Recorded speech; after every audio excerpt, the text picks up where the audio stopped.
ça, mes chers amis, comme promis, je vous enregistre le cours donné et je vais essayer de le synthétiser d'une manière à ce qu'il soit bien compris et clair. Comme cette année, la veille de Pessah tombe un samedi soir, alors je vais vous donner plusieurs méthodes. Un, pour ne pas manger de chametz pendant le moment où c'est interdit d'en manger, ça veut dire le Shabbat même. Et de deux, de ne pas manger de matzah si on doit manger la matzah avec appétit et si on ne doit pas en manger afin de faire shechianu, comment faire? Alors je vais vous donner 6 options, toutes d'après la halakha. Toutes elles sont selon les grands posquets ador, sont les grands décisionnaires de la Torah Akdusha. Pourquoi je vous donne tant de possibilités de façon à ce que vous puissiez choisir laquelle sera la meilleure pour vous. Par exemple, quelqu'un qui est seul, alors il pourra adopter la méthode de manger du chametz, on verra comment, et de faire tout avec le chametz, parce qu'il est seul et il pourra bien contrôler la situation. Une personne, Baruch Hashem, que le bon Dieu bénisse les enfants, il a beaucoup d'enfants, même il a des enfants, et qu'il a peur qu'ils vont mettre des miettes de chametz un peu partout.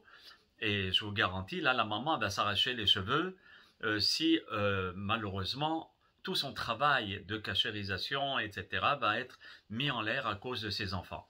Alors, tout va dépendre de la situation de chacun d'entre nous. Si on est fatigué, si on n'est pas fatigué, si on a des enfants, si on n'en a pas, si on est seul, si on est 5 ou 6, alors je vais vous donner ces options et vous prendrez le meilleur pour vous. Mais sachez que toutes, elles sont alpi halacha selon les gdolim. Donc avant de donner les solutions, il y a une généralité. C'est d'une façon générale. Pour ceux qui désirent manger du chametz pendant Shabbat, alors les sages conseillent, je ne dis pas que c'est une loi, c'est un conseil de manger plutôt des pitotes. Pourquoi? Parce que les pitotes, il y a moins de petites miettes, vous voyez, que les lahmaniot, que les pains traditionnels. Ça, c'est la première chose, donc de conseiller à prendre des pitotes. La deuxième chose, c'est de prendre des assiettes, des couverts, etc. en plastique. On verra pourquoi. Et aussi, le troisième point très très important, c'est qu'il est interdit de cuisiner pour le repas de Shabbat, pour ceux qui vont manger du hametz pendant le Shabbat, des plats qui pourraient se coller aux parois des ustensiles. D'accord? Parce qu'on n'a pas le droit de laver la vaisselle pendant Shabbat, si ce n'est pas pour Shabbat, si ça va être pour un autre jour. Et là, ça va être pour un autre jour. Donc, on ne pourra pas laver la vaisselle. Et là, on a une vaisselle avec du chametz ou bien du blé qui est collé dans les parois des ustensiles. C'est pour ça qu'il faut être hacham et savoir quoi faire à manger pour ne pas que ça colle dans les parois. Maintenant, je vais vous donner la première solution pour ceux. Donc, pour ceux qui veulent manger du hametz, je vais vous donner 2 solutions. Alors, ceux qui désirent manger du pain, le vendredi soir et le samedi matin. Alors, pour le vendredi soir, lors du repas du vendredi soir cette année, il sera permis de manger du hametz, puisque le vendredi soir, l'heure de l'interdiction n'est pas encore entrée. L'heure de l'interdiction de manger du hametz n'entre en vigueur qu'à partir du 14 Nissan au matin. Mais pour connaître les horaires, regardez les horaires de votre ville et là vous verrez l'heure de l'interdiction de manger du hametz. Mais le vendredi soir, il n'y a aucun souci. Maintenant, voici comment procéder pour la première méthode. La première méthode, c'est que tous les repas que nous allons organiser seront kasher les Pessah. Et si l'on opte pour cette solution, il faudra déjà procéder du bitoul, ça veut dire l'annulation du chametz, non pas pendant Shabbat matin, parce qu'il n'y aura plus de chametz, mais vendredi matin, en même temps que le biour, vous voyez? Donc les repas de Shabbat, aussi bien celui de vendredi soir que le samedi à midi, seront cuisinés dans de la vaisselle de kasher l'Epessah. La maison, bien entendu, sera aussi kasher l'Epessah. La vaisselle sera aussi kasher les Pessah, ou bien, comme je vous ai dit au début, de la vaisselle jetable. On aura complètement nettoyé la maison avant Shabbat. Toutefois, on aura laissé de côté, dans un sac fermé, du pain, ou des pitotes plutôt, dans un sac bien fermé. Et encore une fois, je vous conseille de prendre de la vaisselle jetable, de façon à ne pas rentrer dans la vaisselle à laver pendant Shabbat, etc. Donc, le vendredi soir, après le Kiddush, ou bien le samedi matin, après le Kiddush, on fait le motzi sur des pitotes. Alors, d'une manière générale, que ce soit Pessah ou pas Pessah, si on mange 30 grammes de pain, ça c'est pour toute l'année, c'est halakha. Si on mange 30 grammes de pain, alors on fera la netilat yadayim sans bracha. Et on mange, et après on fait le Birkat Hamazon. Si on mange 60 grammes de pain ou plus, alors on pourra faire la netilat yadayim avec bracha. Donc c'est important de connaître cette halakha, parce que si on fait netilat yadayim avec bracha, vous voyez, on fait Asher Kedeshano Be'mitzvotav B'tzevanoa Nitelat Yadayim, et qu'on a mangé seulement 20, 25, 28 grammes, 30 grammes, ça ne va pas. Il faut manger au moins 60 grammes de pain ou de matzah pour faire la bracha de Al Netilat Yadayim. Donc je continue ce procédé, comment on va faire. Donc une fois qu'on a mis le hametz de côté, dans un sac, on va dans la cuisine ou dans un petit endroit où on pourra manger ce hametz seul. Vous voyez, on mange que le hametz. On mange que le pain, et tout ceci à l'écart de la table, là où il y a tout le repas déjà kasher les Pessah, avec les ustensiles kasher les Pessah, et etc. Après avoir mangé du pain, non pas comme un voleur, mais dans un endroit où je peux contrôler la situation, et pour ça il faut être plus ou moins 2, 3, 4 personnes, vous voyez, pour faire ce système-là. Après avoir mangé kazaït ou bien kabetza 30 ou 60 grammes, alors on se lave bien les mains pour enlever tout le hametz, on se lave la bouche et aussi les dents de façon à ce qu'il n'y ait plus de hametz à l'intérieur. D'après Rabbi Ovadia Yosef, on a tout à fait le droit de se laver les dents pendant Shabbat, sauf pour une personne qui est malade des gencives et que le sang va sortir de ses gencives. Alors là, on fera tout pour se débarrasser du hametz, on nettoiera bien le parterre pour enlever le hametz et de le jeter dans les toilettes, les petits morceaux de hametz qu'il y a. Ensuite, on passe à table et on mange normalement. Cela veut dire normalement sans pain et sans matzah.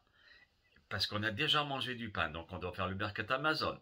Donc on mange du poulet, des légumes, du poisson, un dessert, tout kasher les Pessah. Et après, on fait le Birkat Hamazon parce qu'on a mangé du pain dans la cuisine. Et même si ce n'est pas dans le même lieu, au moment où vous faites Netilat Yadayim, vous dites voilà, mon Birkat Hamazon, je vais le faire dans tel endroit, même si ce n'est pas le même. Et à ce moment-là, vous pourrez faire le Birkat Hamazon dans la salle à manger, même si vous avez mangé dans une petite chambre ou dans un placard ou bien dans la cuisine. Ok, mais c'est bien d'avoir l'intention avant. Si vous n'avez pas eu l'intention avant, ce n'est pas grave. Vous pourrez quand même faire le Birkat Hamazon. L'essentiel, c'est de réciter le Birkat Hamazon. Voilà. Maintenant, pour le repas, ça c'est pour le vendredi soir. Pour le repas du Shabbat matin, alors là, c'est là où ça commence à se compliquer. Il faudra se lever tôt pour se rendre dans une synagogue qui prie la Hamida à l'heure du net, c'est-à-dire à l'heure du lever du soleil, parce qu'on n'a pas le droit de prier la Hamida avant le lever du soleil. Et tout ça pourquoi? Pour rentrer à la maison, afin de manger du chametz, pour ceux qui veulent manger du chametz, avant l'heure de son interdiction, parce que l'heure de l'interdiction, c'est à peu près 10h30, à peu près. D'accord. Regardez les horaires de votre ville dans le calendrier. Et donc, pour pouvoir consommer le chametz, il faudra le manger avant l'heure de son interdiction. Et là, regardez pourquoi c'est mieux de manger dans des assiettes et des couverts jetables, parce qu'au moins, on n'aura pas besoin de faire la vaisselle. Parce que si on fait la vaisselle, c'est pas pour Shabbat. D'accord. Donc, si par exemple, parce que aussi il y a des conditions par rapport à la vaisselle jetable.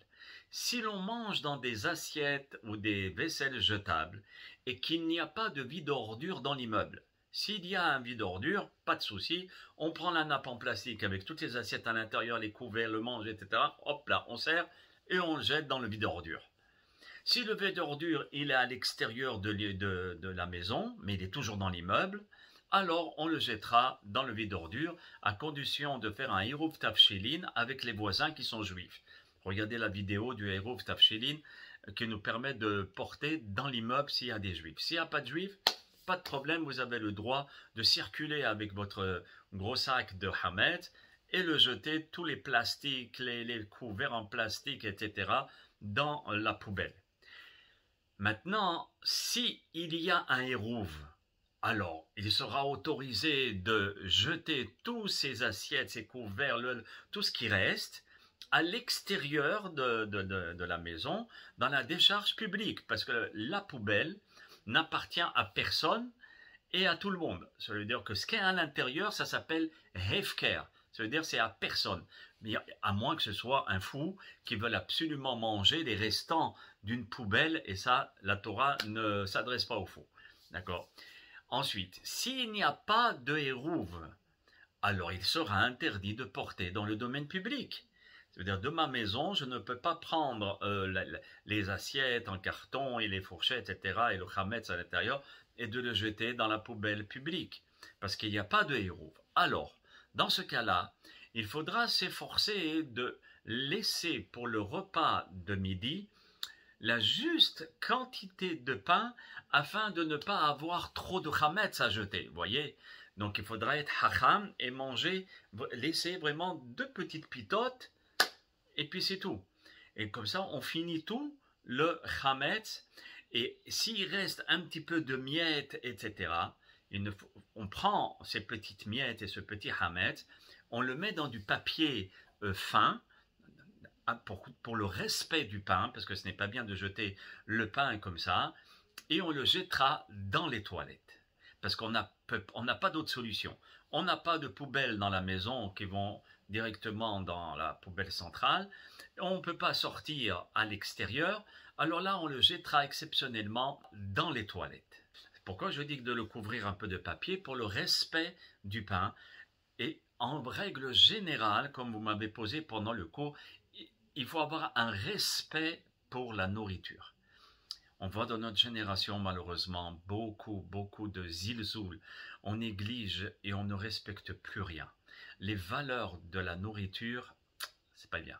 Il faut respecter la nourriture. Quand on voit une pomme, on la ramasse et on la met dans un endroit où les gens pourront la prendre, ou bien les oiseaux pourront la manger, ou les écureuils. Et là, au moins, la pomme, elle n'est pas dans les égouts comme ça, vers le trottoir, et puis tout le monde marche dessus et l'écrase, c'est assourd.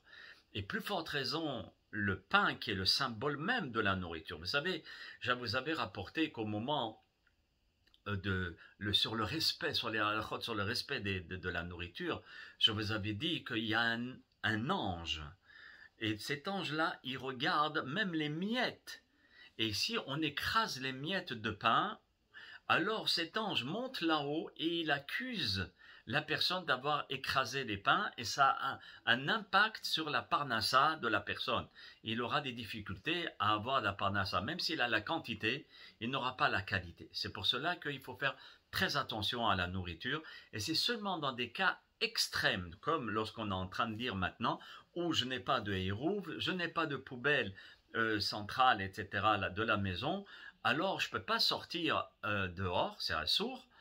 Alors qu'est-ce que je fais? J'émiette le pain et je le jette dans les toilettes, en prenant soin de le mettre dans un papier fin. Il faut ensuite veiller à secouer la nappe. Si on n'a pas pris une nappe en plastique jetable, parce qu'on ne peut pas, parce qu'il n'y a pas de hérouv, alors il faudra secouer la nappe, soit en tissu, soit en plastique dur, et de tout hametz, on le mettra au-dessus des toilettes ou bien dans la baignoire, et après on fait on met un jet d'eau de façon à ce que tout le hametz qui est tombé de la nappe, on pourra jeter toutes ces miettes-là dans la baignoire, mais ne pas laver la nappe. si elle est en tissu. Ça, c'est absolument interdit. Si elle est en plastique dur, alors on pourra mettre un jet d'eau, sans savon, sans rien du tout, pour enlever tout le résidu ou bien hametz peut-être collé sur la nappe. Et ensuite, de prendre tout ceci, la nappe en plastique dur, avec les assiettes, on va expliquer comment on fait avec les assiettes, et le mettre dans un placard où il y a le hametz qu'on a déjà vendu avant Pessah au Rav. Maintenant, s'il y a des morceaux de pain entier, alors, comme j'ai dit tout à l'heure, il faudra bien les émietter de façon à ce qu'il y ait au moins pas plus que 27 grammes à jeter d'un coup. Vous voyez, ça veut dire que chaque morceau, il ne faut pas qu'il ait 27 grammes, c'est-à-dire un kazaïd.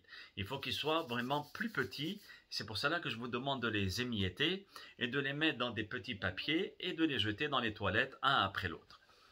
Ensuite, il faudra immédiatement nettoyer chaque endroit où il y a eu du hametz, là où on a mangé, etc. Et Shabbat, de balayer le sol de la maison. Il est permis de balayer pendant Shabbat si c'est un parterre qui est lisse. Ce que la Gemara a dit, c'est que lorsque le parterre est avec des bosses et des trous, etc. Mais généralement dans les maisons, le parterre est lisse. Donc on pourra le nettoyer. Et ça, c'est fait pour les gens qui mangent le hametz à part. Vous voyez, mais là où ils ont mis le hametz, au moins qu'ils nettoient bien et qu'ils puissent se veiller à ce qu'il n'y ait pas eu de hametz qui est tombé par terre. Après avoir tout nettoyé, de faire attention aussi au pantalon, parfois il y a des petites miettes qui se mettent dessus, et puis on marche, et après on rentre dans la chambre, et boum, badaboum. Donc, après avoir tout nettoyé, on pourra prendre le repas kasher les Pessah sans pain ni matzot. C'est bon? Ça, c'est la première solution. Donc, je résynthétise. On mange du hametz à part. On va dans la salle à manger, on va manger le repas sans hametz, sans matzot, sans rien. On fait le birkat hamazon, que ce soit le vendredi soir ou le samedi midi, samedi matin plutôt, alors on pourra faire de cette façon.